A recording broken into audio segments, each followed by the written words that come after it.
Attends, viens avec moi.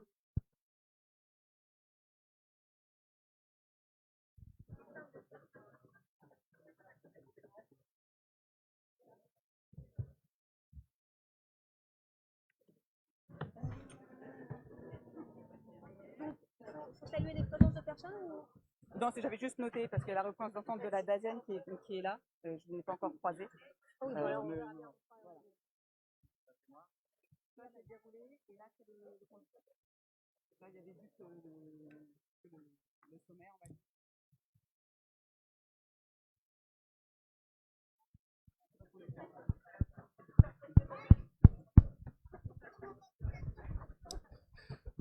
Bonjour à toutes et à tous. Désolé de ces 7 minutes de retard. On va essayer de commencer quand même à peu près à l'heure parce que vous êtes là et je voulais évidemment d'abord et avant tout vous remercier d'être présent parmi nous.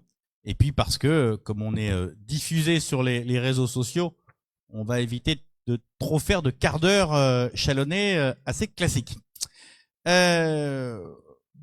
On voulait vous réunir ce soir pour vous proposer de parler du cirque. Alors on en a beaucoup parlé récemment, notamment évidemment pendant la période électorale, et c'est bien normal, mais on souhaitait prendre plus de temps pour vous présenter, vous expliquer ce projet-là qui va rythmer Chalon dans les années qui viennent. Alors ce projet, on le sait, suscite des questions, des interrogations, des oppositions. Et c'est bien légitime. Il y a des pour, il y a des contre, il y a une multitude d'arguments qui sont cités. Et là encore, je me répète, c'est bien normal. Tout projet d'envergure, d'importance, doit légitimement questionner les uns et les autres. Et chacun doit pouvoir s'exprimer sur ce point-là. Et souvent, un parallèle est fait entre ce projet, qui coûte beaucoup d'argent, on y reviendra, et puis d'autres priorités qui peuvent exister sur le territoire, la sécurité, l'état de nos routes, l'état des écoles, le bâtimentaire, bref, plein de choses que certains nous disent, à juste titre ou pas, qu'on pourrait utiliser l'argent du cirque pour faire autre chose. On va essayer de vous expliquer ce soir pourquoi nous avons fait ce choix-là, rentrer peut-être dans plus de détails, vous expliquer la globalité de ce projet qui trop souvent a été résumé en un seul bâtiment, même si on vous a mis quand même la maquette du bâtiment en question à l'entrée, mais qui se résume peut-être un peu trop à ce seul bâtiment, alors que le projet est beaucoup plus complet, beaucoup plus global, et il va intéresser beaucoup plus les uns et les autres dans leur vie quotidienne qu'on peut l'imaginer à simplement voir cette maquette. C'est ça l'objectif de cette réunion de ce soir. On va vous présenter un certain nombre de choses. Bien évidemment, il y aura un temps de questions et de réponses à la fin de la réunion qu'on va essayer de tenir sur 1h30. Si ça dure 5 heures, ça dure 5 heures, hein, c'est pas grave. Mais on va essayer de la tenir pendant 1h30 parce que j'imagine qu'il y en a plein qui ont envie d'aller au concert ou de regarder du foot et c'est bien normal. Donc on va essayer de tenir ça. Mais je vois déjà quelqu'un qui doit en plus témoigner, qui fait oui de la tête. Il y a un autre programme et c'est bien normal, je me répète. Je vous propose qu'on ouvre la première partie de cette réunion pour vous expliquer pourquoi, comment le cirque existe déjà à Chalon depuis longtemps. Et c'est pas un début de l'aventure circassienne de Chalon. Est-ce qu'il y a des choses qui défilent? Voilà. Donc là, vous avez une carte qui vous montre tout ce qui existe déjà. Évidemment, existe déjà le cirque historique. Je vais y revenir. Non, c'est bon, je vais y arriver. Existe évidemment la Marnaise. Je vais y revenir. Les Jarres, le gymnase Nicolas Appert où intervient notamment l'association Pourquoi pas nous et qui fait qui dirige une école amateur.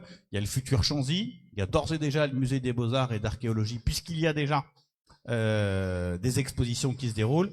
Et puis il y a bien sûr, juste à côté d'ici, la comète. Alors, je voudrais rappeler 2-3 éléments essentiels qui ont guidé notre travail autour du cirque. Le premier élément, c'est que nous avons à Chalon une pépite mondiale. Le Centre national des arts du cirque, Je salue d'ailleurs sa directrice que j'ai vue au fond de la salle déguisée en canari jaune. On a cette pépite mondiale. On a cette chance extraordinaire d'avoir le CNAC à Châlons. Pour rappel, il faut vraiment qu'on l'ait en tête. C'est l'une des 2 meilleures écoles au monde. Il y a Montréal et il y a Châlons. On a une pépite extraordinaire sur notre territoire qui forme les meilleurs artistes circassiens du monde, qui forme évidemment les artistes circassiens, mais qu'il y a d'autres formations qui sont développées dans cette école. On y reviendra peut-être tout à l'heure, mais c'est vraiment le point de départ du travail que nous avons fait. Premier élément. Deuxième élément, nous avons d'ores et déjà des artistes, des compagnies qui sont installés sur le territoire chalonnais et qui créent sur le territoire chalonnais des spectacles.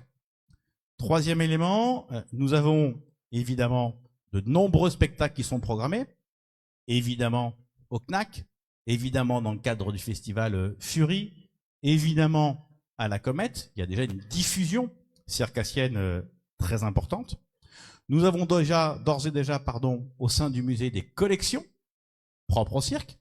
Ces collections sont le fruit de donations, notamment de la famille Fratellini, notamment de Pascal Jacob, qui est l'un des plus grands collectionneurs mondiaux sur la question du cirque. Donc on a récupéré un fonds d'œuvre très important sur le territoire qui sera la base des programmations que nous ferons au musée. Et puis nous avons bien sûr 2 autres éléments importants. Tout d'abord le pôle cirque, qui a été créé il y a 5-6 ans maintenant, qui est un outil 2018, qui est un outil qui permet de créer des spectacles, qui permet de produire des spectacles, qui évidemment diffuse également des spectacles.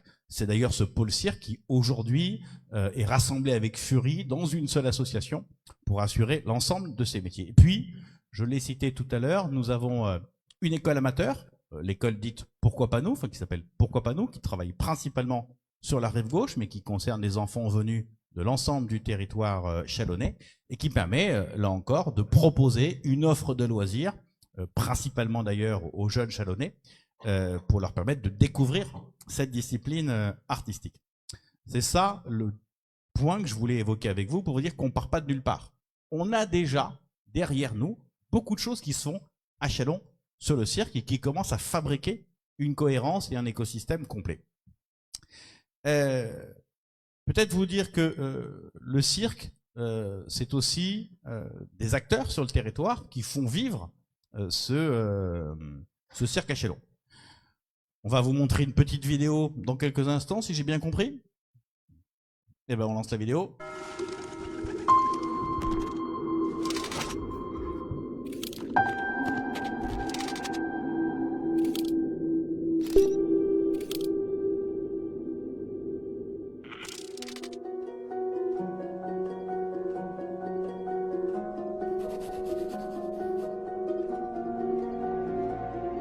Moi, je suis Jean-Marie Songy, je dirige le PALC, qui est un pôle national cirque.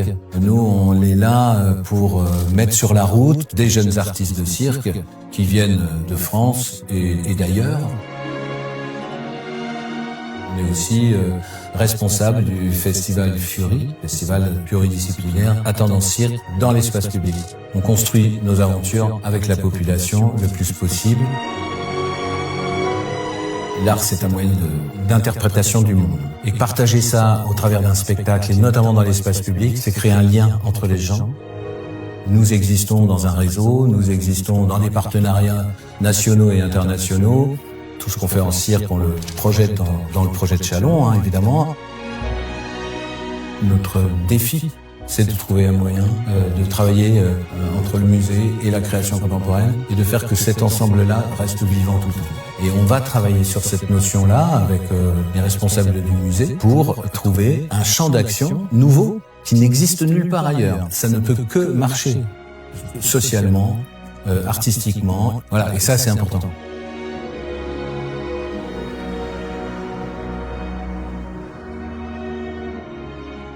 Alors moi je suis Peggy Dong, je suis la directrice générale du CNAC.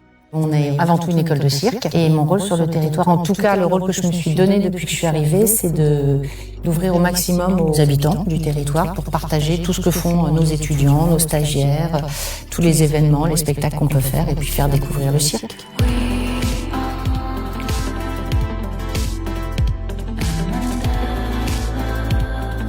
Notre mission essentielle, c'est vraiment une formation des artistes en 3 ans plus une année supplémentaire d'insertion professionnelle. Ensuite, on en a 2 autres, la formation continue, parce qu'on organise énormément de formations, que ce soit des formations techniques, monteurs chapiteaux, régisseurs, travail en hauteur, des formations artistiques comme la magie nouvelle, comme le clown.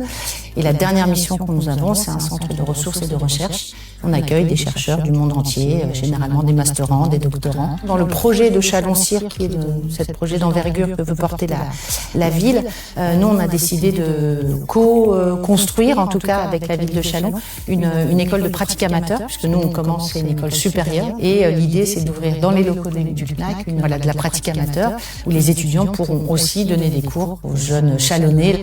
Je trouve que l'art et la culture, c'est c'est ce qui nous permet de véhiculer des émotions, de faire bouger les lignes, de regarder le monde autrement. C'est vrai que c'est cet endroit de partage que je trouve magique.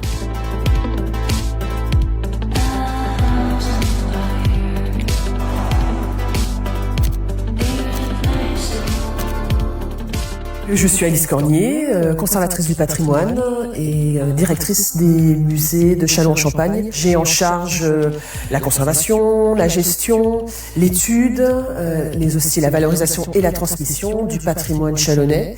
Aujourd'hui, ma mission essentielle est vraiment la création du musée des arts du cirque. On abordera tant à la fois l'histoire du cirque, par le biais notamment de son architecture, alors des tout premiers éléments qui est ce cercle, qui est la figure naturelle de l'attroupement.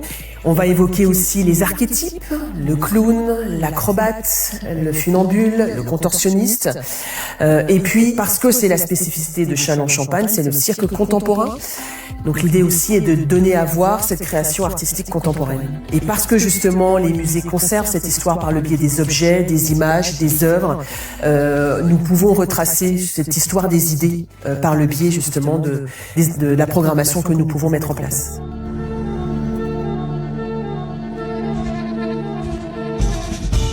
Édouard Chapeau, je suis le directeur de la Comète, la scène nationale de Châlons-en-Champagne. On fait une 50aine de spectacles par an pour 110 représentations. On a un cinéma art et essai qui tourne toute l'année et un festival de cinéma qui a lieu en octobre, le festival War on Screen. Mon rôle et mes missions au sein de la Comète sont de diriger une équipe, de faire la programmation du spectacle, de travailler avec les responsables du cinéma, avec la coordinatrice générale du festival. L'ambition de Châlons-en-Champagne d'être capitale du cirque, ça m'a beaucoup guidé dans la construction de la saison et des saisons. Je trouve ça assez passionnant quand je sors d'un spectacle, de ne pas être sûr si j'ai vu du théâtre ou de la danse, si j'ai vu de la marionnette ou de la musique. C'est la grande force du cirque. L'ambition cirque de la ville nous a fait aussi beaucoup travailler ensemble avec les autres partenaires culturels, avec le Palc, avec le CNAC, avec le musée, enfin les musées de la ville de Châlons. Avoir un projet commun à l'échelle d'une ville et à l'échelle d'une agglomération peut permettre des entrées, des circulations publiques nouvelles qui sont absolument passionnantes dans une dynamique et dans une politique culturelle. Je m'appelle François-Xavier Poincenet, je suis président de l'association de gymnastique L'Espoir et je suis à l'initiative et le fondateur de la section cirque qui s'appelle les Pourquoi pas nous. On est une école de cirque de loisirs qui existe depuis 28 ans. L'idée de notre école, c'est que chacun progresse à son rythme. Dans le cirque, on trouve toujours sa place parce qu'il y a une large palette d'activités. Ça part de la jonglerie, l'acrobatie qui est l'activité de base, et puis on va se percher sur les trapèzes, on grimpe sur les tissus, sur les cordes.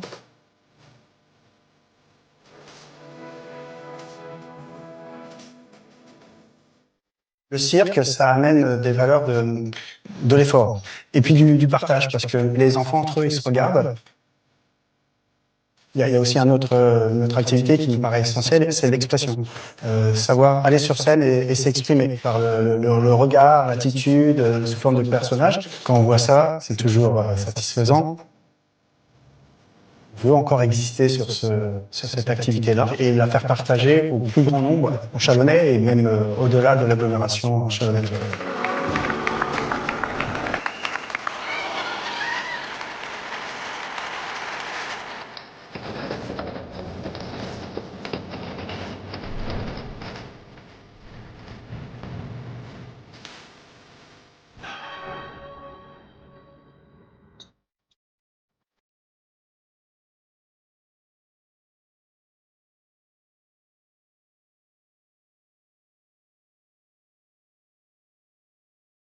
Ce que nous voulions par cette première partie, c'était vous montrer que le cirque a déjà une histoire à Châlons.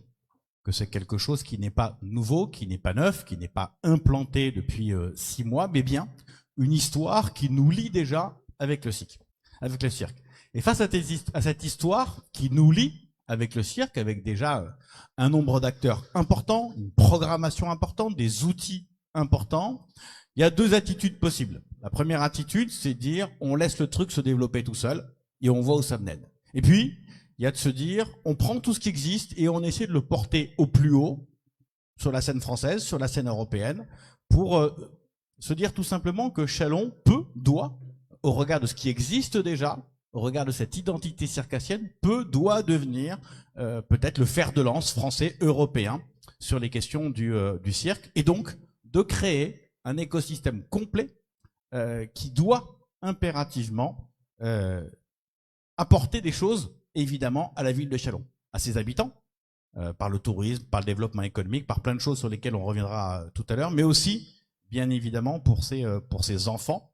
Et donc, concrètement, c'est la deuxième partie qu'on voulait ouvrir ce soir, c'est essayer de vous montrer ce que le cirque va apporter à Châlons, ce que le cirque va apporter aux Châlonnaises et aux Châlonnais dans leur vie quotidienne, ce que ça va transformer dans leur vie quotidienne. Et pour ça, l'un des premiers éléments essentiels, c'est le cirque à l'école. Et donc, je vais appeler Sabine Bourboc pour nous rejoindre sur cette scène. Non, c'est pas une scène, mais pour nous rejoindre ici et pour vous présenter le cirque à l'école sur le territoire châlonnais. Ça fonctionne. Bonsoir à tous. Donc effectivement, le cirque n'est pas qu'un objet de contemplation. Spontanément, vous avez tous une expérience du cirque. Vous avez été au spectacle. Vous avez, pour certains d'entre vous, participé à des ateliers. Vous avez fréquenté les écoles, comme l'école amateur qu'on vient de présenter. Mais vous n'avez pas forcément pensé faire du cirque à l'école. Et donc, c'est l'engagement dans lequel nous sommes lancés. L'école, pourquoi l'école? Le cirque est un formidable outil éducatif. Stéphane Lavoie, qui est le directeur de la TOU, donc ce grand cirque de Montréal, qui est venu passer quelques mois à Châlons pour nous accompagner dans son expertise, nous a souvent répété qu'il fallait faire du cirque à l'école. C'était un outil éducatif qui favorise la confiance en soi, qui stimule la créativité, qui encourage le travail collectif, qui développe le goût de l'effort. Et donc, c'est une matière d'expression libre. Et donc, à travers l'activité du cirque, nos enfants peuvent trouver des sources d'épanouissement, peuvent aussi apprendre à se dépasser. C'est donc tout naturellement qu'il va trouver sa place dans nos écoles. Alors depuis la rentrée dernière, donc depuis 2025, on a déployé un certain nombre d'initiatives avec le concours de l'Éducation nationale. L'inspectrice d'académie a désigné des référents cirque dans chacun des établissements scolaires de la ville, afin d'accompagner et de favoriser le développement de ces pratiques artistiques. Ces référents ont pu bénéficier de l'accompagnement du CNAC dans la formation et les sessions de formation. Cette école se sont engagées dans des projets pédagogiques en lien avec les arts du cirque. Vous allez en entendre parler tout de suite. 11 collèges et lycées ont participé au parcours de médiation cirque qui était porté conjointement par le CNAL, le PALC, et qui a permis de sensibiliser plus de 260 élèves. Ces élèves ont pu expérimenter les 3 piliers de l'éducation artistique et culturelle, l'acquisition de connaissances, la pratique artistique et la rencontre avec les œuvres. Sur le plan du périscolaire, nous avons pu aménager 86 créneaux dédiés au cirque qui ont été proposés au cours de l'année, ce qui nous a permis de toucher plus de 860 enfants qui ont eu une première découverte de cirque. Alors je vais m'arrêter là sur la liste, parce qu'il ne s'agit pas de faire des listes. il est préférable de donner la parole à ceux qui vivent ces expériences au quotidien. Et nous avons trois témoins.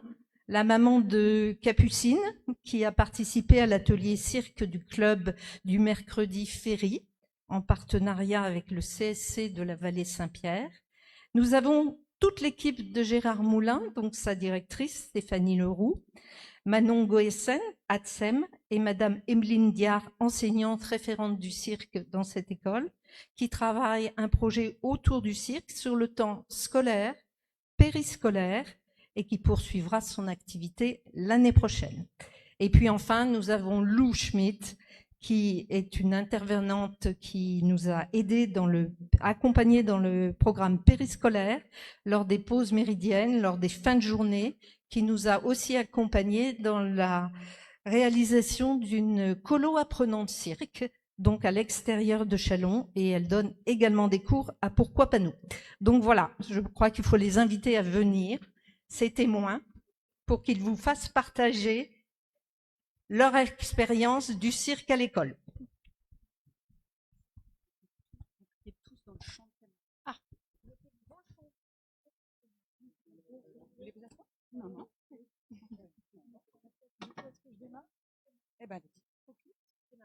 Bonsoir à tous. Du coup, c'est moi qui ai l'honneur de démarrer les témoignages. Donc, je suis Lucine, la maman de Capucine, qui a fait partie des clubs du mercredi, qui a eu la chance de découvrir le cirque sur plusieurs séances. Voilà, ça s'est fait le mercredi matin. Donc, ils ont préparé, ils ont découvert beaucoup de choses, alors que ça soit du jonglage, que ça soit effectivement plusieurs ateliers différents.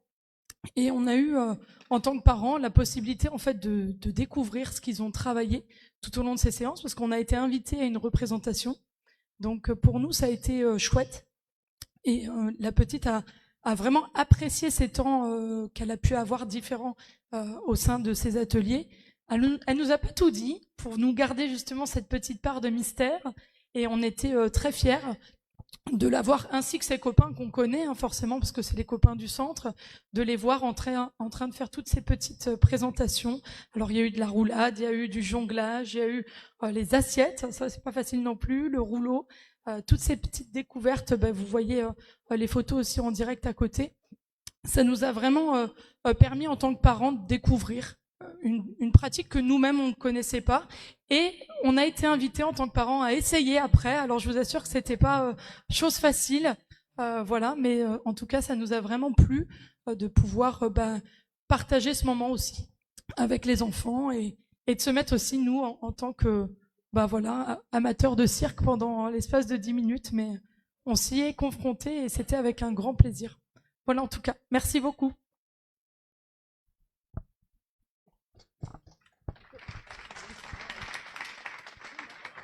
Ça marche? Ça fonctionne? Oui, oui. Donc bonsoir, moi je suis Stéphanie Leroux, la directrice de la maternelle Gérard Moulin à Châlons-en-Champagne, quartier Rive-Gauche. On accueille cette année une centaine d'enfants. Nous allons encore l'année prochaine continuer de travailler autour du cirque, notamment avec une programmation annuelle progressive par niveau, c'est-à-dire que tous les enfants de la petite section, donc 3-4 ans, à la grande section 5-6 ans, pratiqueront le cirque une fois par semaine. On bloque une matinée et on met en place des ateliers et des activités pour que les enfants soient vraiment actifs sur leur séance de sport. Donc le lundi sera dédié normalement l'année prochaine à la pratique du cirque pour tous les élèves. Et donc nous allons construire vraiment toutes les compétences progressivement, donc de la petite section à la grande section. Le projet donc sera amené à évoluer tous les ans, puisqu'on voudrait que ce projet-là soit pérenne, voilà, et puisse évoluer tous les ans. Je vais laisser la parole à ma collègue Emeline Diard, qui est référente cirque sur notre école, qui a donc été formée depuis 2 ans par l'éducation nationale, à la fois au niveau de la théorie qu'au niveau de la pratique du cirque. Bonsoir à tous. Donc, je vais vous donner quelques exemples d'activités qui seront mises en place lors des ateliers. Par exemple, nous travaillerons sur des équilibres statiques, des équilibres dynamiques. Nous allons aussi permettre aux élèves de travailler avec les échasses, de réaliser différents lancers, par exemple avec des balles de jonglage, des massues, des foulards, des balles lestées, etc. Nous allons également faire des activités sur les déplacements avec des contraintes, par exemple se déplacer sans décoller les mains et les pieds du sol. Aussi quelques petits exemples d'activités mis en place en classe. Par exemple, nous commençons à travailler à partir d'albums sur le thème du cirque, ou alors à partir d'affiches ou à partir d'extraits de spectacles. Nous allons également créer sur tous les niveaux de la petite section jusqu'à la grande section à la création d'un livre de la pratique du cirque qui va être fait par les élèves. Dans ce livre, nous travaillerons autour du vocabulaire du cirque avec des illustrations sur les différents agrès et les différentes actions, donc les verbes qui sont liés au cirque. Et nous aimerions faire baigner nos élèves dans l'univers du cirque aussi par peut-être la visite du cirque historique, aussi aller voir un spectacle des circassiens du CNAC, donc les étudiants, ou alors voir un spectacle ou un entraînement des élèves du lycée Bayen qui sont dans l'option cirque. Et nous aimerions également, en partenariat avec la Comète, aller voir une séance de cinéma collective avec toute l'école sur le thème du cirque. Nous voudrions aussi en fin d'année faire une restitution devant les parents. Donc ce serait un spectacle qui intégrerait soit un spectacle complet, soit plutôt des interludes sur le cirque. Et nous aimerions également inviter les parents à venir pratiquer les ateliers que nous allons proposer aux enfants en même temps que leurs enfants. Donc nous inviterions 2-3 parents qui viendraient participer en même temps que leurs enfants à faire les activités. Je vais laisser ma collègue Stéphanie reprendre. Oui, merci. Et trop près, je crois. Et aussi du coup en finalité aussi une exposition des photographies des élèves pratiquant le cirque et aussi des productions des élèves.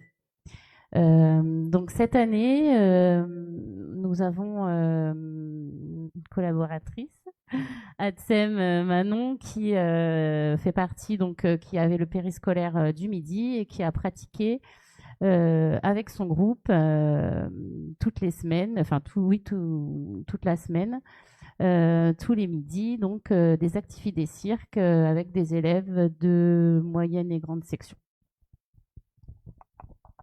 Donc, Madame Goessen, donc Adsem à l'école Gérard Moulin. Donc, j'ai intervenu les midis avec un groupe de 11 enfants à peu près. Ils étaient libres, en fait, s'ils voulaient participer ou non à l'activité. Je leur ai sorti plusieurs choses. Je leur ai expliqué, je leur ai montré. C'était sympa, ils ont bien participé, bien aimé. C'était un bel échange aussi entre les élèves et moi. Et j'ai eu la chance aussi au mois de février de participer à une formation pendant une semaine au CNAC. Donc j'ai pu apprendre plein de choses et quand je suis revenue de cette formation, je leur ai montré beaucoup plus de choses, beaucoup plus de jeux. Et ils ont bien aimé participer tous les midis. Ils en redemandent. Donc voilà, mission réussie. Et oui, juste pour finir, donc l'année prochaine, le périscolaire du soir aura lieu, sera sur le thème du sport et il y aura une période complète qui sera dédiée au cirque, où là les enfants pourront aussi pratiquer sur le périscolaire du soir. Merci. Alors, bonsoir à tous et à toutes. Donc, je suis Lou Schmidt, je travaille au sein de l'association L'Espoir et je travaille surtout dans la section cirque, donc pourquoi pas nous. Alors, j'interviens sur les créneaux du midi et du soir au périscolaire et j'ai fait également la colo apprenante d'avril. Donc d'abord pour le périscolaire, j'ai eu toujours des groupes complets, autant filles que garçons, et le retour des enfants a toujours été positif. Vraiment, ils se sont épanouis, que ce soit en équilibre, en jonglerie, en acrobatie, ils ont toujours trouvé leur place. Ensuite, c'est pareil pour la colo apprenante, vraiment. La finalité, c'était un spectacle, ils ont été très fiers de le montrer. Et vraiment, ils se sont donnés à fond et il y a toujours eu de la motivation auprès des enfants, alors que même au début, ils ne connaissaient pas le cirque, ils ont découvert ça et ils ont tout de suite accroché. Donc globalement, on a vraiment du retour positif des enfants, que ce soit périscolaire ou extrascolaire. Et même sans spectacle, et ça les aide vraiment à gagner en confiance en soi, et puis à découvrir des choses que peut-être ils ne pouvaient pas découvrir. Et j'interviens sur tous les secteurs de la ville. Donc vraiment, voilà. Je sais pas quoi dire de plus.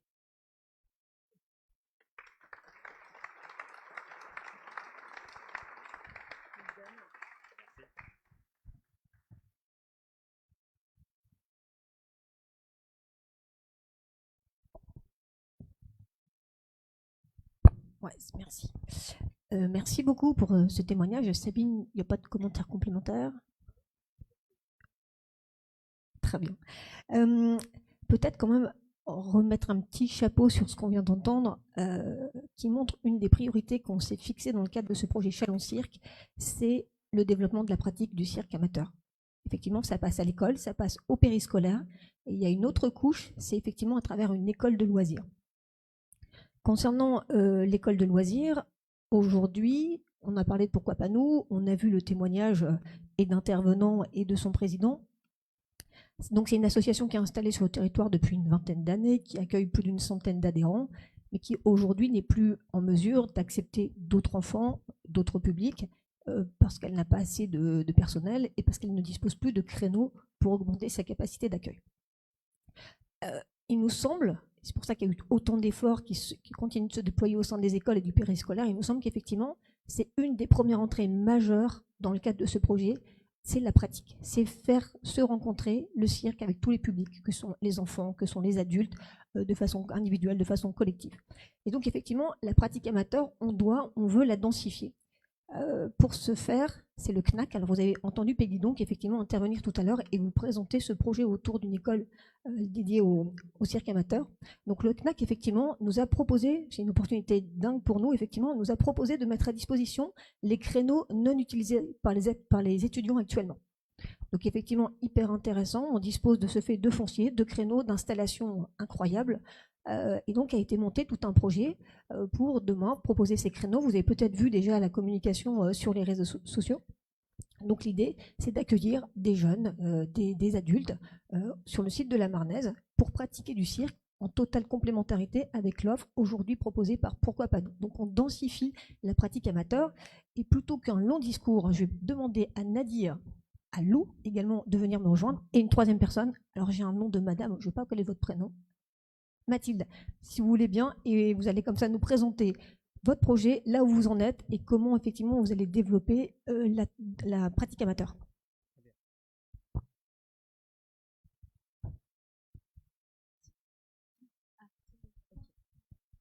Ok. Je vais pas redire mon prénom. Alors du coup, cette année et l'année d'avant, je suis intervenue au sein de l'Espoir, toujours.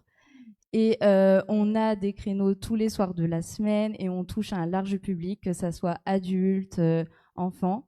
Et vraiment, on est une très bonne équipe. Et je pense Mathilde en parlera mieux que moi. Bonjour à tous, je m'appelle Mathilde Dabert. Je pratique le cirque depuis mes 6 ans au sein de l'Espoir dans la section Pourquoi pas nous. J'ai pu au cours de toutes ces années découvrir de nombreuses disciplines dans le cirque. Je suis maintenant dans le cours adulte depuis environ 6 ans.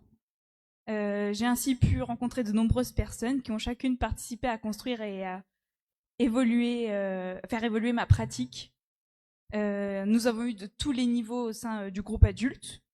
Nous avons tous pu ensemble progresser, réfléchir. Le cirque permet à la fois de développer, de consolider ou d'entretenir sa force, sa souplesse, l'équilibre. Pour le groupe adulte aussi, ça permet de créer, je trouve, une cohésion de groupe car nous nous aidons, nous nous soutenons, nous nous félicitons aussi quand on réussit. Mon envie de pratiquer est restée la même depuis toutes ces années, car le cirque possède de multiples facettes grâce aux différentes disciplines, mais aussi grâce à la bonne esprit du club Pourquoi pas nous, qui nous donne envie de rester et de continuer de progresser. Le cirque, ça donne confiance en soi, c'est dans la bienveillance et sans aucun jugement. Voilà. Donc, bonjour à tous. Donc moi je m'appelle Nadir, je suis animateur actuellement au centre social du Verbeau, mais pas pour très longtemps puisque c'est moi qui vais animer les cours amateurs qui se feront du coup au CNAC, donc à la Marnaise. Donc je vais me présenter un petit peu quand même pour que vous puissiez connaître mon profil. Donc moi à la base je suis éducateur sportif, donc j'ai travaillé pendant 7 ans en tant qu'éducateur sportif, notamment dans une école de cirque, donc pourquoi pas nous, où j'ai été animateur. J'ai animé différentes disciplines pendant toutes ces années. Donc j'ai été accompagné, j'ai été formé par François Xavier qui m'a bien orienté. Et du coup, aujourd'hui, j'ai ce profil cirque. Et donc, je serai animateur en septembre sur l'école de cirque amateur, la nouvelle école de cirque amateur. Et sur ces cours, du coup, on propose plusieurs créneaux avec différentes disciplines que je vais vous présenter. Donc, le lundi, on est sur un cours adulte, pluridisciplinaire, voilà. Donc on va viser toutes les disciplines. On va voyager un peu à travers l'aérien, les acrobaties au sol, le jonglage et tout ce qui s'ensuit. Ensuite, on aura également du jonglage, donc un cours de jonglage équilibre fil. Donc là, voilà, on cible des disciplines. Ensuite, il y aura un cours d'aérien, donc trapèze, tissu, hamac. Également un cours d'acrobatie, donc acrobatie au sol principalement, donc avec des portées, des figures, du déplacement au sol. Il y aura également un cours d'acrobatie parcours. Là, ça fait un petit peu la différence avec l'acrobatie dont je viens de parler. Donc l'acrobatie parcours, on va plus travailler des figures de franchissement d'obstacles, des figures au sol, des mouvements giratoires, mais surtout ça va être voilà, du parcours comme on l'entend. Donc on va définir un tracé, puis il va falloir le parcourir le plus rapidement possible, ou avec certaines figures et certaines techniques. Et également il y aura un cours de parents-enfants, donc les parents pourront pratiquer avec leurs enfants et pourront créer de bons souvenirs, pourront se transmettre des apprentissages, se défier aussi à travers des jeux, à travers l'apprentissage. Il y aura un deuxième cours, il y aura un deuxième créneau sur l'aérien, puisque c'est quelque chose qui est quand même très réclamé. Également un cours sur des portées acrobatiques, où là ça va être plus du collectif, les participants vont faire des pyramides humaines. Donc voilà. Et l'objectif de tout ça, donc c'est vraiment de la pratique amateur. Donc en tout cas j'essaierai au maximum, moi, c'est de m'adapter au rythme de chacun et au niveau de chacun. Voilà, je sais pas si vous avez... Merci pour votre écoute. Voilà, il n'y a plus qu'à s'inscrire, n'hésitez pas, les inscriptions sont déjà ouvertes. Et il y a encore quelques places, je crois, sur certains cours. Merci.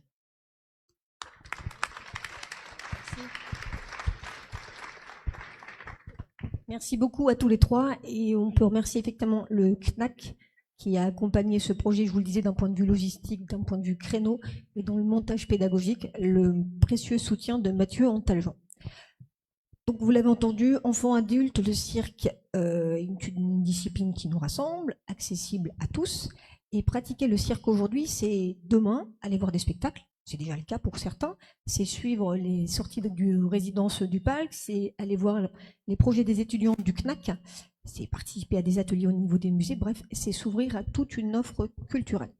Et justement, en parlant d'offres, je la précise avec vous, sur la deuxième priorité de ce projet Chalon Cirque pour 2026. C'est parce que je parle trop fort, j'entends, non? Alors, deuxième priorité, c'est d'offrir des rendez-vous cirque festifs, populaire aux Chalonnais dans la ville. Alors 2026, c'est d'ores et déjà une année cirque à Chalon, et pour plusieurs raisons. Tout d'abord, vous n'avez pas pu y échapper, le CNAC a fêté ses 40 ans. C'était l'occasion d'inaugurer l'allée Jacques Ralit, qui longe désormais le bâtiment de la Marnaise. C'était une belle soirée festive. Elle a réuni les habitants des environs, elle a réuni les amateurs de cirque, elle a réuni des curieux. Et c'était vraiment une ambiance très, très conviviale. Et c'est exactement cet esprit que nous cherchons à prolonger. Deuxième point dans cette année cirque, ce sont les 20 ans de la Magie Nouvelle qui seront célébrés cette année également, à l'occasion de la Nuit du Cirque. Alors vous allez voir, je ne vais pas dévoiler parce que c'est déjà à la main du CNAC, de la Comète et du PAL qui se sont unis autour de la Magie Nouvelle et qui vont vous proposer des rendez-vous formidables courant novembre. Je rebondis sur un autre rendez-vous qui est proposé au public, que vous connaissez tous, c'est effectivement le Festival Fury dont parlait le maire en introduction. Chaque année, début juin, nous accueillons des artistes, des compagnies. C'est Fury, effectivement, qui organise ce festival, qui accueille le public chalonnais. Fury, c'est le premier festival qui ouvre la saison des festivals en France. Et à l'occasion de ce festival, on vient découvrir notamment des premières de compagnies, d'artistes. Et depuis que la ville a lancé ce projet Chalon Cirque, le festival propose de plus en plus de cirques dans sa programmation, pour en être une vitrine de ce projet Chalon Cirque. Et c'est aussi pour prolonger cette idée de vitrine et de festivité qui nous rassemble que chaque été, la ville propose désormais en libre accès, et logiquement il y a l'image qui va apparaître également, donc la ville propose en libre accès des spectacles accessibles à tous dans l'espace public pour réunir les habitants, les touristes, les curieux, pour qu'ils s'émerveillent devant un spectacle de cirque. Alors, je pensais qu'on allait voir l'affiche de la programmation qui s'annonce en juillet. Non, on ne l'a pas, me dit-on. Alors, je ne vais pas vous la décrire, mais retenez les dates du 23 et du 24 juillet. Ça sera avenue Leclerc, donc en centre-ville, 2 représentations qui vous seront proposées pour passer effectivement un grand moment de cirque et convivial. Donc, vous l'aurez compris, notre projet, ce sont des rendez-vous populaires pour tous. Notre vœu, c'est qu'un spectacle de cirque réunisse les habitants de tous les quartiers. Et c'est un des enjeux majeurs de ce projet. Parce que ce projet, en effet, il a été pensé pour être au bénéfice des Chalonnais et du territoire. Parce que rassembler les publics, c'est créer une dynamique, c'est créer une économie. Et je vais laisser la parole à Benoît Apparu pour vous présenter justement tous les apports que nous avons souhaités pour ce projet. Merci Emmanuel, et puis merci aux intervenants et intervenantes qui nous ont éclairés sur ce qu'ils font d'ores et déjà sur le territoire chalonnais. Alors la troisième partie, c'est d'essayer de démontrer ce que le projet cirque va apporter au territoire. On a évidemment le bâtiment, mais comme on l'a évoqué tout à l'heure, on ne veut pas se contenter de ce bâtiment. On veut que les familles profitent du cirque, c'est ce qu'on vient de voir à l'instant en essayant de développer tout ce qui vient d'être évoqué. C'est évidemment d'accueillir le mieux possible les étudiants, les professionnels du cirque et bien sûr les visiteurs qui viendront pour assister à des spectacles ou pour visiter le musée. Et de ce point de vue-là, je voudrais, si vous le voulez bien, demander au nouveau président de l'Office de tourisme de nous rejoindre pour, là encore, un témoignage de ce que le cirque apporte et surtout apportera demain au territoire. Jean-Baptiste, à toi la parole. Et bonsoir à toutes et à tous. Déjà, avant de commencer, moi je voulais remercier le maire, Emmanuel et toutes ses équipes pour nous associer à cette réunion publique parce que effectivement, Benoît, tu l'as dit, c'est plus qu'un projet de territoire. Tout ce qui, en tant que représentant de l'Office de tourisme, ce qui m'importe, c'est tous les projets et toutes les structures qui peuvent apporter de l'attractivité au territoire. Et le projet du cirque, bien évidemment, en fait partie.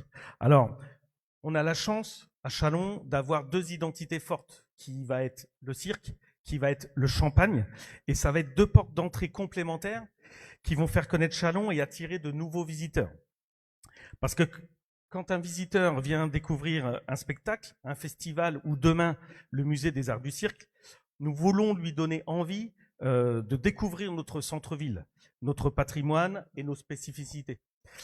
Chaque année, le festival Furies accueille plusieurs dizaines de milliers de spectateurs venus de Chalon, de la région, mais aussi de toute la France. Et le futur musée des arts du cirque porte une ambition forte. On veut accueillir à terme près de 50 000 visiteurs par an. Alors ça peut paraître très important, mais l'équipement de référence en est capable et on va attirer des publics venant bien au-delà de notre bassin de vie. Il s'agit d'un chiffre cohérent par rapport à la fréquentation des musées comparables et au regard de sa singularité et de ses usages multiples, comme on nous l'a expliqué bien avant. Et quand un visiteur à Châlons vient à Châlons, c'est pas seulement pour les équipements culturels qui va en bénéficier, c'est aussi toute l'économie locale. Et je vois Noémie Brisson en face de moi. L'attractivité du territoire, c'est quelque chose qui l'apporte au quotidien, et ça va se traduire vraiment simplement par des nuits d'hôtel. L'idée, à Châlons, on n'arrive pas à garder les touristes plus d'une nuit. Avec un projet comme celui-ci, on tend à dire qu'on va pouvoir maintenir les touristes un peu plus longtemps, et ça va être au bénéfice de toute l'économie locale. Il va donc réserver des nuits d'hôtel, il va déjeuner dans nos restaurants, il va fréquenter nos commerces, et bien évidemment, il va découvrir la richesse de notre patrimoine chalonnais. Et bien évidemment, quand il rentre chez lui, il va en parler à ses proches. Et c'est là aussi que l'on espère que ça fasse boule de neige. Et donc, c'est aussi là-dessus qu'il faut travailler. J'ai jamais été très très fort en mathématiques, mais un touriste, comment? Ouais, j'étais banquier, mais ouais, c'est ça. Mais ça fait longtemps, on va dire. Un touriste, et ça c'est les chiffres du Grand Est, le budget moyen d'un touriste dans la région, il dépense 56 € par jour et par personne. 50 000 visiteurs par an, fois 56, allez, on va arrondir, ça fait 2,5 millions d'euros d'économie réinjectée dans le territoire, et ça, c'est quand même aujourd'hui pas négligeable. Et derrière cette activité supplémentaire, ça va être aussi des emplois supplémentaires, du chiffre d'affaires pour les entreprises locales et davantage de vitalité pour notre centre-ville. C'est aussi par un projet comme celui du Musée des Arts du Cirque que notre centre-ville pourra être redynamisé, et bien évidemment aussi la périphérie. Bien évidemment, le projet ne va pas transformer à lui seul l'économie de la ville, mais en tout cas, il va y participer grandement. Bien, merci Jean-Baptiste. On voulait essayer par cette partie de nos interventions de vous démontrer que ce projet, c'est aussi pour faire venir des touristes à Châlons, pour que l'économie locale, comme Jean-Baptiste vient de l'évoquer, bénéficie évidemment de cet afflux touristique. Bref, vous le voyez, Châlons Cirque, ce projet, c'est du cirque amateur, on l'a évoqué, du cirque dans les écoles, on l'a évoqué, des équipements culturels, on vient d'en entendre parler. C'est évidemment une dimension économique, Jean-Baptiste vient de l'évoquer également. Donc vous voyez, c'est une multitude de dimensions, et c'est ce qu'on a appelé un écosystème complet autour du cirque que nous serons les seuls à avoir en France, bien sûr, mais aussi à l'échelle européenne. Et bien évidemment, pour ce projet-là, on a souhaité doter la ville de Châlons d'un écrin, d'un bâtiment signature, comme on dit, pour accueillir notamment deux activités, le musée, bien sûr, et puis le centre de création, le lieu de création et de diffusion pour le pôle cirque qui existe déjà sur le territoire. Ce bâtiment, vous le connaissez déjà, il a été présenté, vous pourrez évidemment regarder la maquette. Il a déjà fait couler beaucoup d'encre, tant mieux. Ça veut dire qu'on en parle, ça veut dire que le bâtiment interpelle, et c'est ce qui était cherché, souhaité par l'architecte. Et ce bâtiment, il a cette double vocation de raconter, je vais être un peu trop caricatural peut-être, mais de raconter l'histoire du cirque via le musée, et puis bien évidemment de proposer des créations contemporaines, de proposer des diffusions de spectacles de cirque pour qu'on ait une espèce de musée vivant où on puisse voir des toiles, voir bien évidemment des objets qui représentent le cirque, c'est ce qu'on trouve traditionnellement dans un musée bien sûr, mais aussi avoir quelque chose de vivant avec les spectacles qui seront proposés, qui seront répétés, qui seront créés dans ce bâtiment. Alors ce bâtiment, il a fait couler beaucoup d'encre, probablement pour son projet architectural. Il a aussi fait couler beaucoup d'encre pour son coût, parce que c'est ce bâtiment qui coûte 32 millions d'euros, qui a été évoqué évidemment à de multiples reprises dans de multiples débats. Et je voulais revenir sur ce chiffre pour vous rappeler que ces 32 millions d'euros, c'est donc la dépense TTC de la création de ce bâtiment. Et ces 32 millions d'euros, la ville va en payer une partie, 10 à 11 millions d'euros, et le reste sera payé par une partie l'État. Alors quand je dis une partie l'État qui va payer, ça y est, ils sont en train de partir. Je les vois là qui quittent la salle. Je remercie l'État pour le paiement, hein, donc juste au moment où vous partez. Donc l'État qui va subventionner évidemment. Maintenant vous pouvez y aller, c'est bon, hein, j'ai remercié. L'État qui va évidemment subventionner pour partie ce bâtiment, et puis la région Grand Est qui le subventionnera également. Et donc pour la ville, c'est un coût de 10 millions d'euros. Pour les dépenses publiques, c'est un coût de 32 millions d'euros avec la participation de la région et de l'État. Je voulais maintenant, je crois que vous l'avez déjà vu, on a une vidéo, on la repasse. Vous proposez de revoir la vidéo autour du bâtiment cirque avant qu'on ne conclue très rapidement et puis qu'on ouvre évidemment, si vous le souhaitez, la séance de questions-réponses.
Ce film, vous l'aviez peut-être vu, il présente le bâtiment dont on parle. Je vais faire une petite conclusion avant que l'on puisse passer au temps de questions et de réponses pour essayer de respecter à peu près l'horaire, le calendrier qu'on s'est donné ce soir. Cette conclusion, elle sera assez rapide. Là, on vous a présenté l'ensemble des activités que nous allions proposer sur les territoires chalonnais autour du cirque. Et vous voyez qu'on a une palette de propositions qui est très large. Et je me répète, c'est du cirque pour tout à chacun, les enfants, les adultes, pour ceux qui veulent pratiquer, pour ceux qui veulent simplement regarder, pour ceux qui veulent découvrir le cirque sous toutes ses formes, que ce soit un spectacle, que ce soit une toile de maître, bref, qu'on ait cette capacité à s'adresser aussi bien à ceux qui viennent de l'extérieur, parce qu'on leur présente ce projet cirque, qu'à ceux qui habitent à Châlons et qui veulent participer à ce projet-là et tout simplement s'amuser autour du cirque. Mais l'ambition, elle va un peu plus loin que ça. L'ambition, elle est aussi quelque part identitaire. Si je vous cite la ville d'Angoulême, tout le monde va penser à la BD. Si je cite la ville de Nîmes, beaucoup de gens vont penser à la photo. Si je cite la ville d'Arles, c'est Arles la photo. Tout, mais je dis une grosse connerie, Nîmes c'est plutôt le taureau, c'est autre chose. C'est un autre débat. Bon, ben, si je cite Nîmes, c'est le taureau. Et si je cite Reims, c'est évidemment la cathédrale. Si je cite Salon, c'est beaucoup plus compliqué. On a du mal à définir l'identité de notre territoire. Il y a quelques années, on pouvait évoquer l'armée, on pouvait évoquer la préfecture de région. C'est derrière nous. C'est comme ça, c'est une fatalité, c'est surtout une réalité. Il faut donc que dans nos projets collectifs, on imagine cette future identité de Châlons. Pour que lorsque vous partez en vacances les uns et les autres, et que quelqu'un vous pose la question, où est-ce que tu habites? Ben, j'habite Châlons-en-Champagne. Et qu'est-ce qu'on trouve à Châlons-en-Champagne? Aujourd'hui, vous avez du mal à répondre à cette question-là. Il faut que demain, chacun se dise, Châlons, oui, c'est évidemment le cirque. Et c'est cette identité-là que l'on veut promouvoir au travers de ce projet. Et c'est pour ça qu'on y met des sous. On y met des sous parce qu'on souhaite que ceux qui n'habitent pas Châlons, demain, aient clairement en référence, comme pour Angoulême, que Angoulême c'est la BD, que Châlons c'est le cirque. On veut qu'il y ait cet élément de référence en tête. Et on veut que les Châlonnaises et les Châlonnais soient fiers de cette identité-là. Et soient fiers de cette identité parce que leur enfant aura pu aller à l'école de cirque. Pourquoi pas nous, ou celle qui s'ouvre très bientôt au CNAC, pour que les parents qui ont pu également participer à cette école de loisirs puissent, là, je ne sais pas si c'est quelqu'un qui veut nous faire taire, mais pour que les parents puissent également être fiers de cette identité, pour ceux qui auront vu un spectacle, pour ceux qui seront allés au Festival Feury, pour ceux qui auront, là encore, visité le musée, bref, que ça devienne un élément identitaire du territoire. C'est ça, peut-être, le dernier message que je voulais vous évoquer, en vous disant que, sans mauvais jeu de mots par rapport à quelqu'un, ce projet, il ne sort pas du chapeau.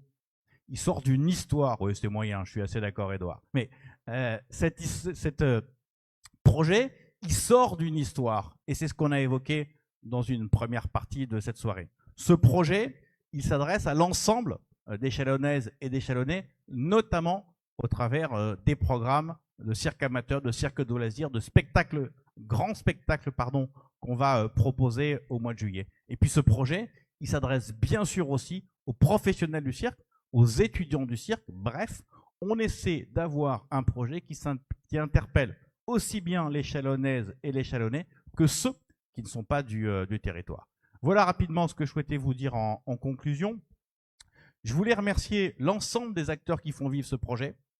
On les a déjà pour partie cités. Je pense évidemment à Édouard Chapeau, avec mon mauvais jeu de mots. Je pense évidemment à Peggy Donc. Je pense à Jean-Marie Songy, qui n'a pas pu être là ce soir parmi nous. Je pense à Alice Cornier, que j'ai vu au fond de la salle tout à l'heure. Je pense évidemment à ceux qui arrivent demain sur le circuit, Lou, Nadir, évidemment à l'ensemble de l'équipe éducative de Gérard Moulin qui est avec nous ce soir. Et puis, je voulais avoir, si vous le voulez bien, un mot particulier pour une autre personne qui pilote l'ensemble de ce projet-là, qui est avec nous, mais que vous ne voyez pas parce qu'elle n'est pas sur l'estrade, qui pilote avec nous ce projet-là, qui coordonne l'ensemble de ce projet, c'est Amélie, et qui est chargée de mission à la ville, et c'est elle qui coordonne l'ensemble de ce projet-là, sous évidemment la direction d'Emmanuel, qui est première adjointe en charge spécifiquement de ce projet circassien. Voilà ce que l'on voulait vous dire ce soir. On a à peu près tenu le timing, c'est bien, 1 heure. S'il y a évidemment des questions, on est tous à votre disposition pour tenter d'y répondre. Amélie, c'est elle en fait.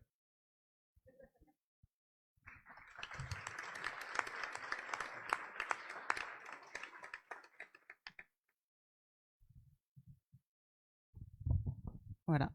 Non, je suis juste là pour me déplacer et venir s'il y a des questions dans l'Assemblée.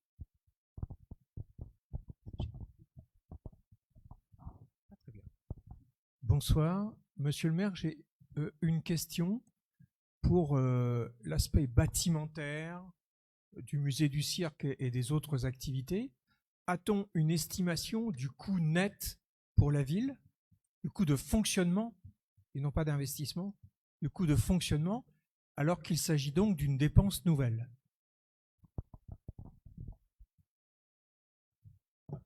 Ce que je vous propose, c'est qu'on prenne peut-être 2-3 questions.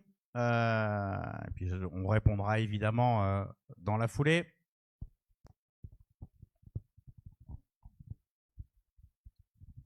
Je vais laisser répondre à cette première question d'abord. D'accord. Alors ma question, elle est simple. C'est qu'est-ce que le musée concrètement va faire pour les commerces et le centre-ville de Châlons qui est désert en ce moment?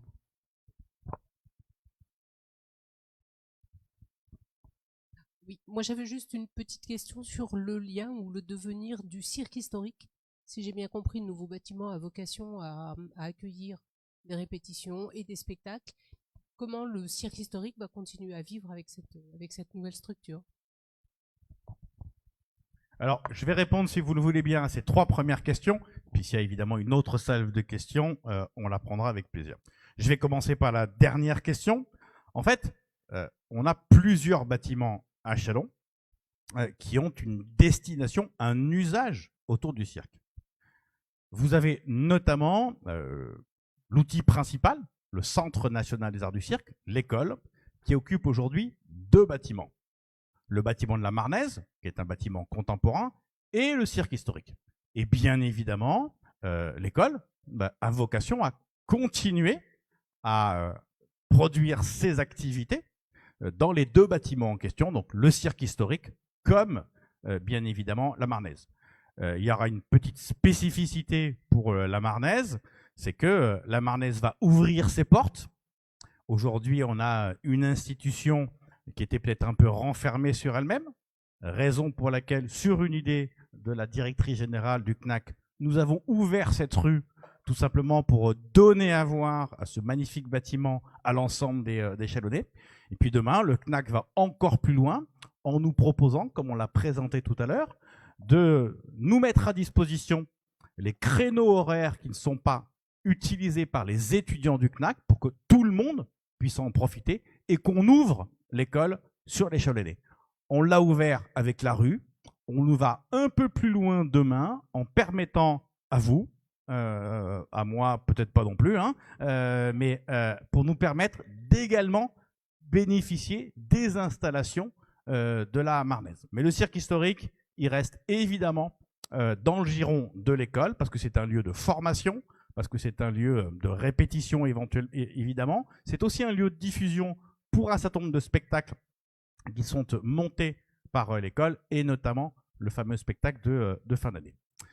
Deuxième question, que va faire pour le musée, pour le centre-ville, les commerces, dans, je reprends le terme, une ville qui est déserte.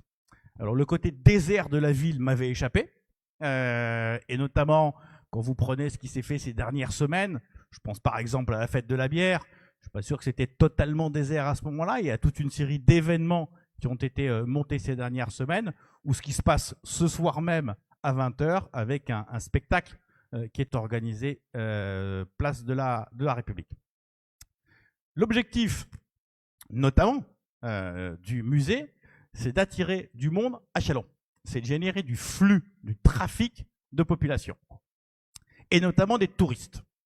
Le projet que nous avons imaginé, c'est demain, on l'espère, 50 000 touristes nouveaux, qui n'existaient pas avant, qui viendront à Châlons pour visiter ce musée-là. Et comme l'évoquait Jean-Baptiste à l'instant, quand un touriste il vient, ce touriste il va visiter le musée, puis ensuite il se balade en ville. Il va boire un verre dans un commerce, il va déjeuner, dîner, voire dormir dans un hôtel-restaurant. Et puis il va aller dans les commerces pour aller se faire couper les cheveux ou pour aller acheter des fringues en fonction de ce qu'il a envie de faire. C'est le principe même du tourisme. Le principe même du tourisme, c'est des gens qui viennent sur un territoire et qui dépensent des sous sur ce territoire et qui donc font vivre une économie touristique. Et notre objectif, c'est clairement de développer l'économie touristique à Châlons parce que ça génère de l'emploi, parce que ça génère de l'activité économique, parce que ça génère du chiffre d'affaires pour les commerçants qui en bénéficient. Alors, d'où sortons ce chiffre de 50 000 ? Ça sort d'une étude qui a été produite par des cabinets spécialisés et qui nous ont dit, allez, globalement, on estime qu'un musée de ce type-là, il peut attirer de 50 000 à 82 000, je crois que c'était le chiffre, 84 000, je ne sais plus, visiteurs par an. Nous, on s'est basé sur le chiffre le plus bas possible, le 50 000 en question. Mais la fourchette qui a été proposée, c'est 84 000 ou 82 000, je ne sais plus. Et donc, on s'est basé sur ce 50 000. Pour avoir en tête peut-être des éléments de comparaison qui sont intéressants, on a regardé ce que faisaient d'autres musées. Et il y a un musée qui nous est apparu pertinent c'est un musée qui se trouve à Moulins. Moulins, c'est pas une ville beaucoup plus touristique que Châlons aujourd'hui. C'est pas très touristique. C'est pas Cannes, c'est pas Nice, et c'est évidemment pas Paris. C'est une ville moyenne, peu ou prou un peu plus petite que Châlons, qui se situe dans l'Allier et qui a un niveau touristique à peu près équivalent au nôtre. Ils ont créé il y a quelques années un musée du costume de scène. Ce musée du costume de scène, c'est 100 000 visiteurs par an. Alors c'est vrai, certains dans cette salle ou ailleurs pourront mettre en doute le chiffre de 50 000. Mais là encore, c'est un cabinet spécialisé qui a produit le chiffre, et je mets cet élément en comparaison. Moulins, petite ville, un musée assez spécialisé, super intéressant, mais assez spécialisé, qui génère un trafic de 100 000 visiteurs par an. C'est un vrai bénéfice pour la ville de Moulins, c'est un vrai bénéfice pour les commerçants de Moulins, et c'est dans cette logique-là aussi, bien sûr, qu'on veut construire le projet dont on parle. Enfin, troisième question, quel est le coût en fonctionnement du bâtiment? J'ai évoqué les 32 millions, ça c'est la dépense d'investissement pour construire le bâtiment, mais il y a évidemment une dépense de fonctionnement. C'est qu'une fois que ce bâtiment existe, eh ben, il faut y faire le ménage, il faut payer l'électricité, le chauffage, et puis les activités qui sont dedans. Donc on est en train de finaliser le budget de fonctionnement du bâtiment en tant que tel, et on estime que le budget de fonctionnement du bâtiment net, pour reprendre votre expression, va tourner autour de 600 à 700 000 euros. Cette somme, c'est quoi? Je l'ai évoqué, les différents postes, c'est le personnel pour le musée, c'est le nettoyage, le chauffage, etc., etc. Donc en gros, 600 à 700 000 euros par an. En net, parce que la dépense sera légèrement supérieure à ça, mais il y aura évidemment des recettes, puisque les 50 000 visiteurs vont payer un billet d'entrée au musée, puisqu'ils vont éventuellement dépenser des sous dans la boutique du musée ou dans la restauration du musée. Donc il y aura évidemment des dépenses et des recettes. Et nous avons d'ores et déjà prévu cette dépense dans notre programmation financière pour les années à venir. Pour avoir les échelles, grosso modo, le budget de fonctionnement de la ville de Châlons, c'est 64 millions d'euros chaque année. On parle d'une somme de 700 000 euros. Donc ce n'est pas une petite somme, c'est une somme importante, mais qu'il faut évidemment remettre en perspective par rapport à l'ensemble des dépenses de la ville. Et si on fait des petits calculs très vite, ça signifie que le projet du musée du cirque coûtera grosso modo l'équivalent de 1% des dépenses globales de la ville de Châlons. 1% des dépenses globales de la ville de Châlons. C'est peut-être ce ratio-là qu'il faut retenir pour répondre à votre question. Est-ce qu'il y a d'autres questions?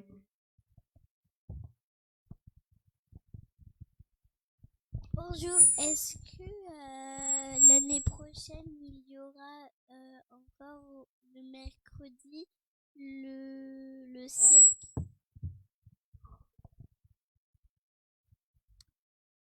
Madame Ladjou.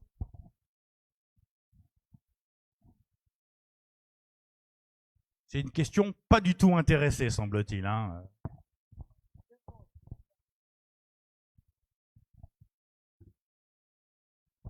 Tu as raison de t'occuper de ta programmation l'année prochaine. Alors, je te rassure, le périscolaire donc, du mercredi, qui est entièrement géré maintenant par la direction de l'éducation, prévoira des créneaux cirque comme il y en a eu cette année. Et cette année, vous avez notamment pu travailler avec des compagnies, notamment le clown Alma.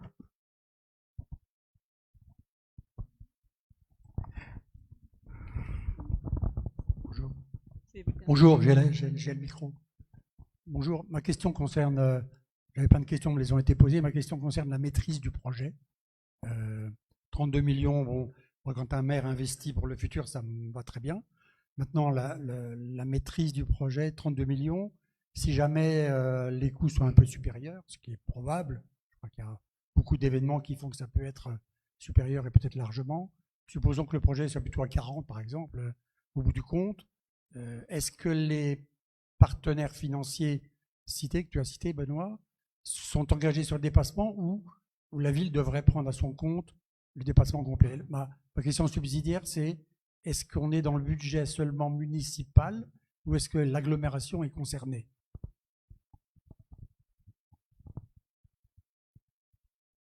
J'ai vu une... là.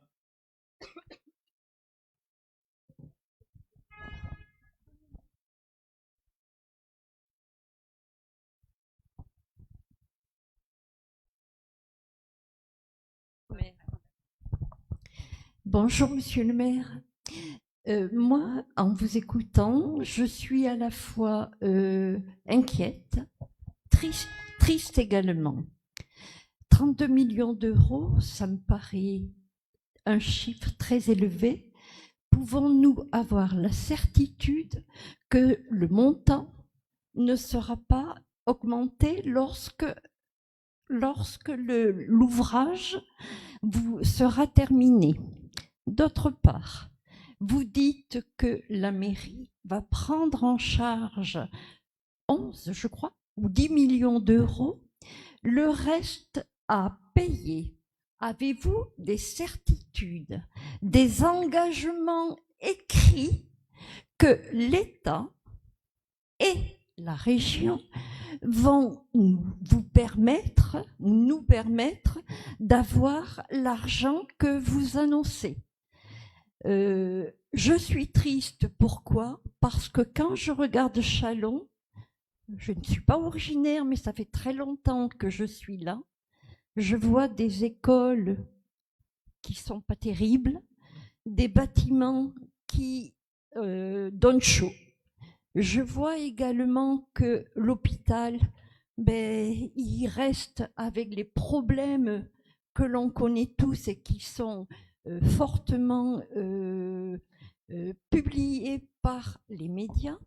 Tous les à côté que ne permettent pas cet investissement, comment allez-vous continuer à les... Enfin, quelle est votre idée de favoriser la meilleure prise en compte des habitants de Châlons?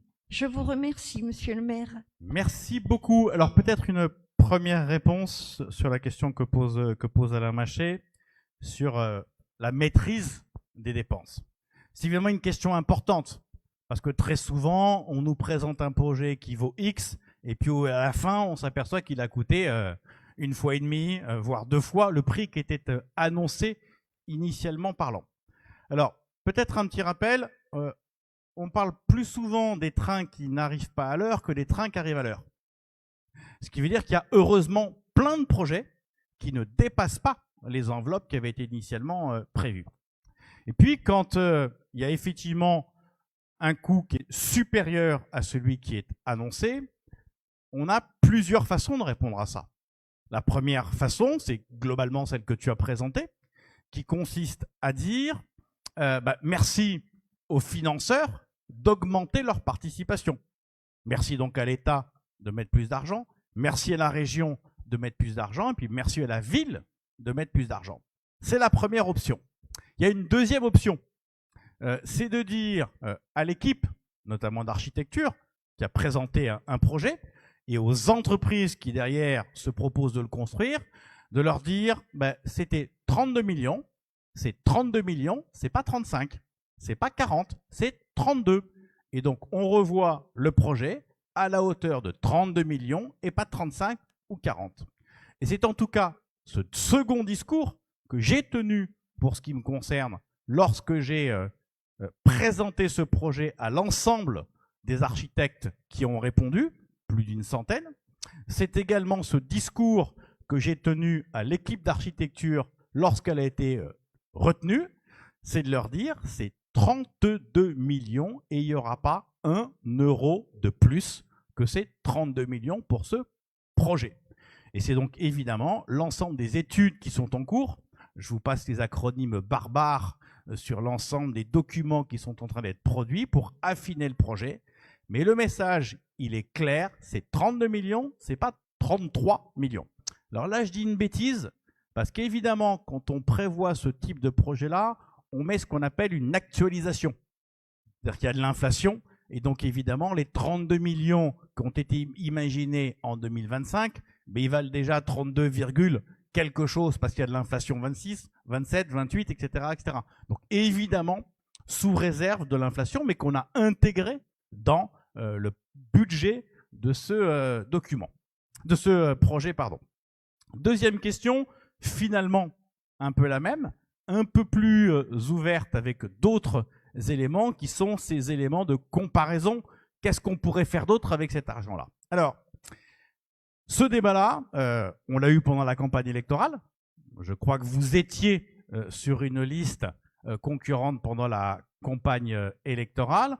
On l'a déjà eu. Bon, on l'a déjà eu et moi, la réponse que j'ai envie de vous faire est la suivante. Oui, bien sûr, nous pourrions utiliser cet argent, ces 10 millions d'euros que dépense la ville pour ce projet de musée du cirque, pour faire autre chose. C'est vrai. Et donc, on pourrait faire, j'imagine, 2 écoles neuves. Ça vaut 5 millions d'euros, 6 millions d'euros une école. On pourrait faire un gymnase. On pourrait refaire le boulodrome. Puis le jour où on va mettre 10 millions d'euros dans le boulodrome, ben, j'imagine que des gens de la culture ou d'un autre sport nous diront « Mais pourquoi vous mettez 10 millions d'euros dans le boulodrome ou pourquoi vous mettez 10 millions d'euros dans une route alors qu'on pourrait faire autre chose ?» Et donc, ce type de débat-là, j'entends bien, vous avez cité des écoles notamment, mais je cite une multitude d'exemples. Pardon. Madame, les choix, d'accord, je pense que j'ai compris le message. Les choix, on a chacun les nôtres. Vous avez un point de vue, j'en ai un qui est différent, c'est bien légitime, et c'est ce qui fait le principe et la richesse du débat public. Et si on interroge tout le monde dans cette salle, chacun va avoir une priorité différente. Pour certains, la priorité, ce sera le sport. Pour d'autres, la priorité, ce sera la culture. Pour un troisième, la priorité, ce sera les écoles. Pour un quatrième, ce sera l'environnement. Et pour un cinquième, ce sera une autre priorité. Et si on commence les uns et les autres à se dire ben, l'argent que vous mettez au sport, vous pourriez le mettre à la culture. Puis l'argent que vous mettez à l'environnement, vous pourriez le mettre ailleurs, on n'en finira jamais. Et donc, il faut assumer ses choix. Nous les assumons. Il y a des divergences. Vous venez d'en noter et c'est bien normal. Alors, est-ce que nous avons des engagements, parce que c'était la deuxième question dans votre question, est-ce que nous avons des engagements formels et écrits de la part de l'État et de la part de la région? Est-ce qu'ils ont, quelque part, signé le chèque, même s'il n'y a plus de chèque? Non, ils n'ont pas encore signé le chèque. Et ça se déroule toujours de la même façon. Quand vous montez un projet de cette envergure-là, ben vous imaginez un plan de financement. Le plan de financement, vous le présentez à vos différents partenaires et vous dites à ces différents partenaires ben, quelle est la somme que tu envisages de mettre en place, de réserver à ce projet-là. Et donc ce travail, il a été fait avec la région, il a été fait avec l'État et on a effectivement de la part de l'État et de la région un engagement moral, un engagement un peu plus que moral, puisque pour ce qui concerne la région, il y a eu des votes en commission permanente, qui ne sont pas des votes opposables dans le sens où ce n'est pas la décision formelle de l'Assemblée délibérante qui dit « je donne la somme de temps », c'est une somme indicative à ce stade. Mais là encore, le processus de tout projet, c'est le même. Quand on réclame, entre guillemets, des subventions pour refaire une école, un boulodrome ou ce que vous voulez auprès de l'ensemble des institutions publiques, ça se passe exactement de la même façon. Ben, pardon, on le fait tous les jours. Et donc ça se passe exactement de la même façon. D'abord, on leur dit, ben, voilà le projet qu'on imagine. Est-ce que vous êtes d'accord, pas d'accord? Est-ce que vous allez le cofinancer? Oui, non. À quelle hauteur allez le cofinancer? Et puis on monte le projet sur cette base-là. Et puis au bout du bout, effectivement, on arrive à une décision finale. Et il va de soi que le jour où nous appuierons effectivement sur le bouton, c'est-à-dire qu'on signera ce qui s'appelle dans notre jargon l'ordre de service aux entreprises pour construire le bâtiment, il faudra bien évidemment que ce jour-là, on ait l'engagement officiel que vous venez d'évoquer avant d'appuyer sur le bouton, parce que si on a l'engagement après d'avoir appuyé sur le bouton, on prend des risques considérables, et vu l'état global des finances publiques de l'État, de la région, de la ville, il y a toujours des incertitudes. Mais si vous attendez d'avoir les décisions finales avant de commencer quoi que ce soit, ben vous ne faites plus rien. Ce n'est pas le choix qu'on a fait. On avance. Et évidemment, le jour où on prendra une décision irréversible, qui est celle de signer le contrat avec les entreprises qui construiront le projet en question, il nous faudra évidemment à ce moment-là, pas des intentions, mais des certitudes qu'on aura bien l'engagement des uns et des autres, et notamment de l'État et de la région. Voilà ce que je pouvais répondre à ces deux questions. Est-ce qu'il y en a une dernière? Il nous reste, dans le timing qu'on s'était donné, 3 minutes. Donc on a évidemment encore le temps. Il y en a une tout au fond de la salle. Le micro arrive, il est juste derrière vous.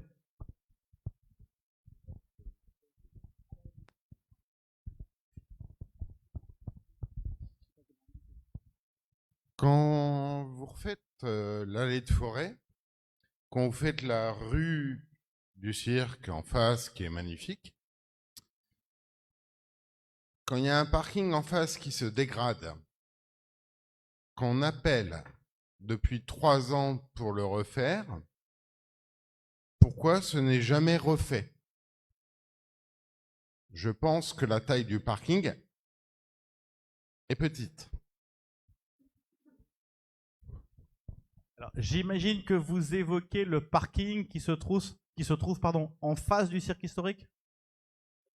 En face de l'école du cirque. Oui, c'est ça, en face du cirque historique. Non, pas le cirque historique. Je vous parle de l'autre. Donc le long de la Marnaise. C'est ça. Allée de forêt. Allée de forêt, d'accord.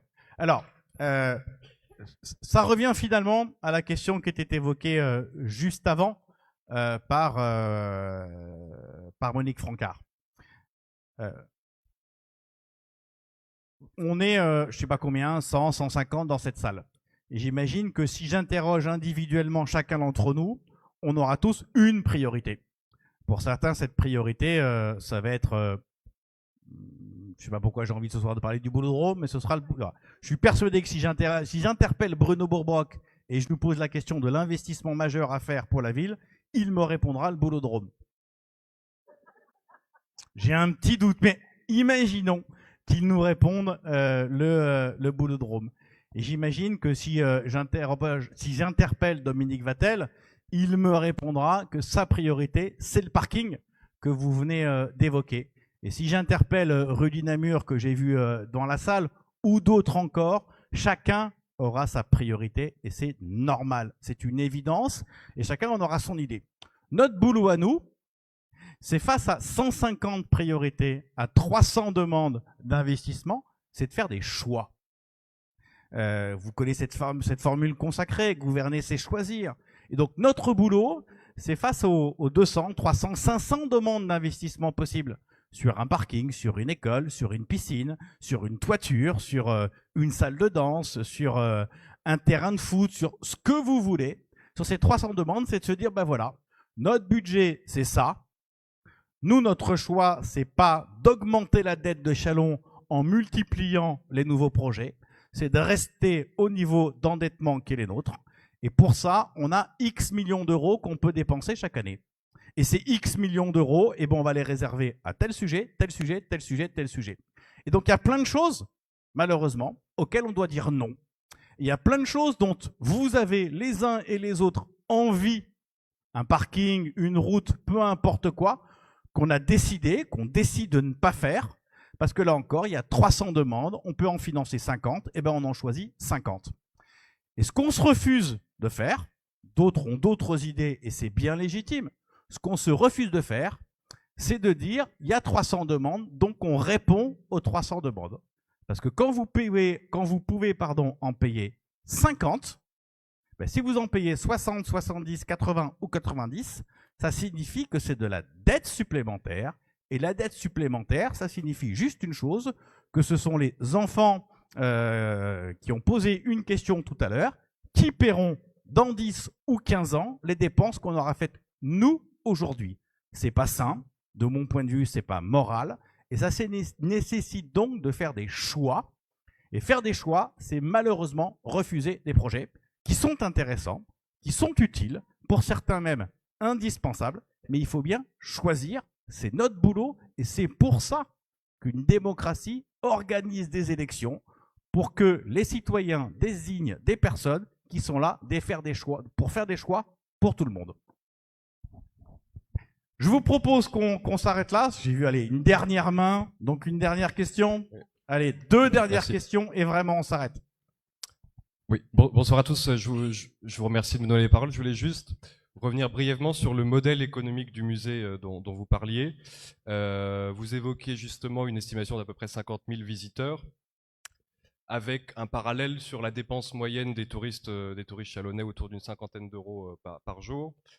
Et à cet égard, quelle est la proportion que vous estimez du public scolaire dans les 50 000 visiteurs, puisque naturellement, un public scolaire qui serait fortement présent dans la fréquentation tendrait à baisser notamment l'équilibre budgétaire et les recettes du musée.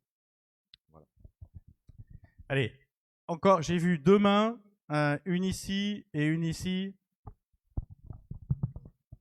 Bonjour, je me demandais, en fait, je prends du recul sur le débat actuel sur les choix de l'orientation de vos dépenses d'investissement, et je pense que la vraie question, c'est plutôt pourquoi, qui a décidé les 32 millions, comment vous avez fait pour choisir 32 millions, et c'est en fait, c'est de ça découlent tous les autres investissements que vous n'avez pas fait, et donc voilà, je voudrais que vous m'expliquiez pourquoi 32 millions, qui a décidé, etc. Allez, la dernière question au second rang, deuxième rang, pardon. Oui, bonjour Monsieur le maire. A-t-on déjà une idée sur la date de début des travaux et la date de l'inauguration?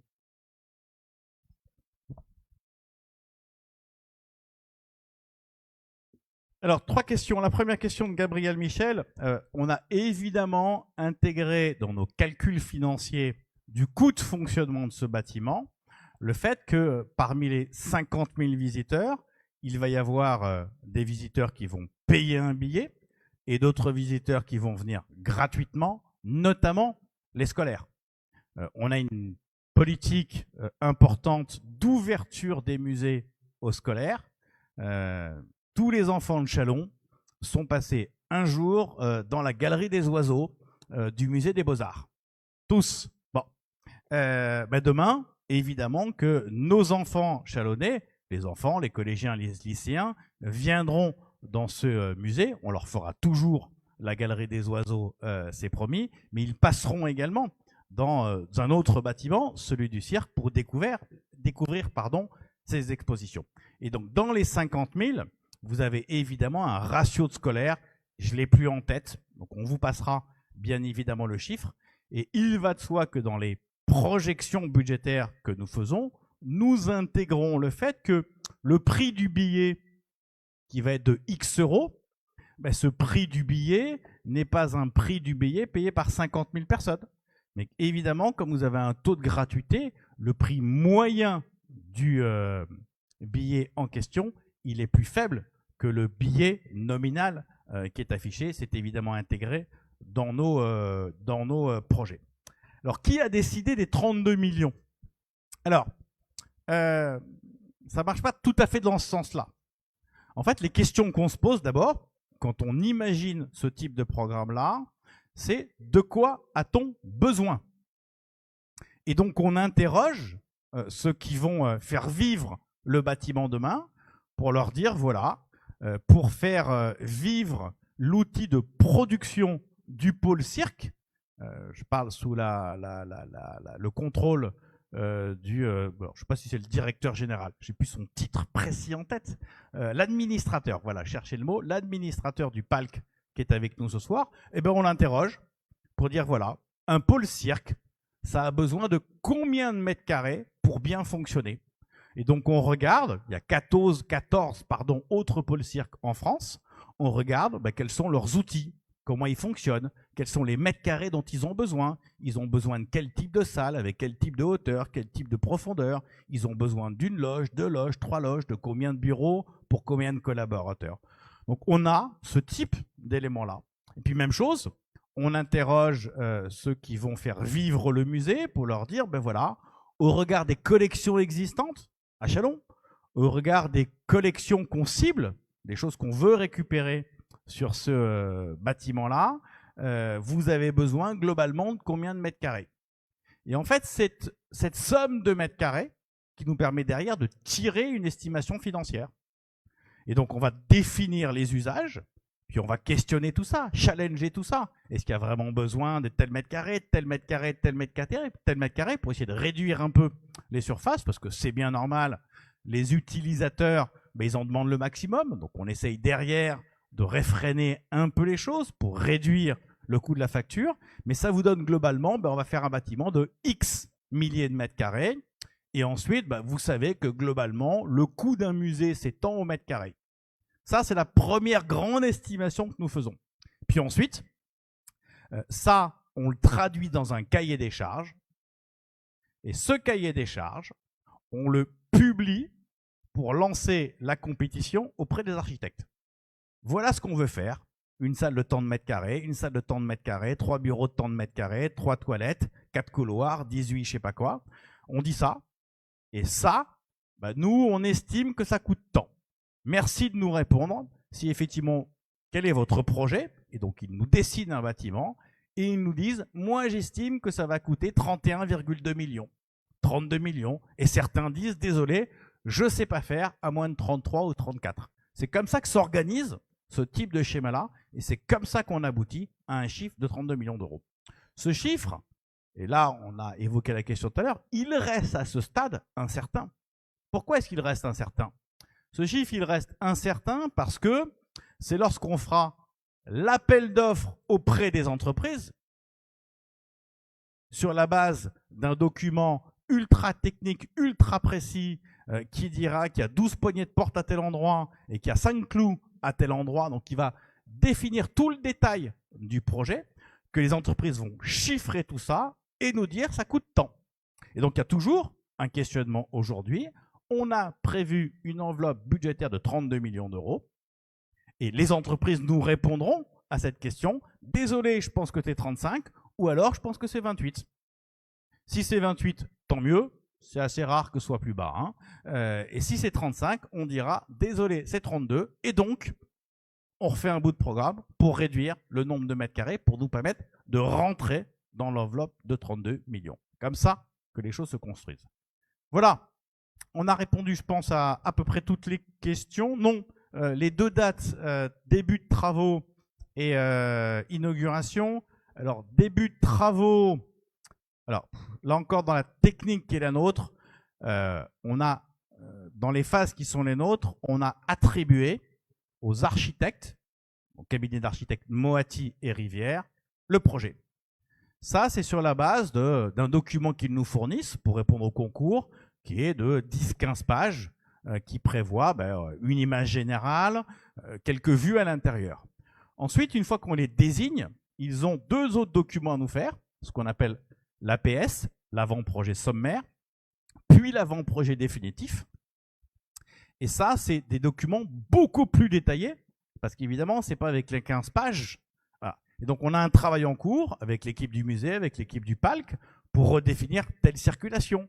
Est-ce que le monte-charge, on le met à tel endroit ou à tel endroit? Comment on dimensionne le monte-charge? Pour quel type d'équipement? Donc, plein de détails qui vont nous permettre d'avoir des documents très très très épais. Et donc, on est aujourd'hui dans cette phase-là. On a déjà eu l'APS. Là, ils sont en train de faire l'APD, l'avant-projet définitif. Puis une fois qu'on a ça, ça se traduit ensuite dans plein d'autres types d'études. Donc, on est dans la phase étude. Et la phase étude, si je ne dis pas de bêtises, grosso modo, elle va durer 1 année. Normalement, on devrait commencer les travaux deuxième semestre 27, si je ne dis pas de bêtises. Et on estime qu'on aura 2 ans et demi, 3 ans de travaux. Donc, on est sur un horizon 30 pour la livraison. Et donc, pour la livraison, une fois que vous avez livré, il faut équiper le bâtiment. Il faut faire venir les œuvres du musée, etc., etc. Donc, il y a plein d'autres choses derrière pour équiper le bâtiment. Mais voilà à peu près l'horizon de temps qui est le nôtre sur ce projet. Cette fois-ci, je pense que j'ai répondu à toutes les questions. Il nous reste avec Emmanuel à vous remercier les uns et les autres d'avoir été présents, à remercier évidemment ceux qui ont bien rougi tout à l'heure quand ils sont intervenus, parce qu'ils ont peut-être un poil moins que nous l'habitude d'intervenir. Donc, merci à vous de vos témoignages. Et puis, bien évidemment, on reste pour des discussions informelles, si vous le souhaitez, pour répondre à d'autres questions que vous pourriez avoir. Merci à toutes et à tous, et bonne soirée.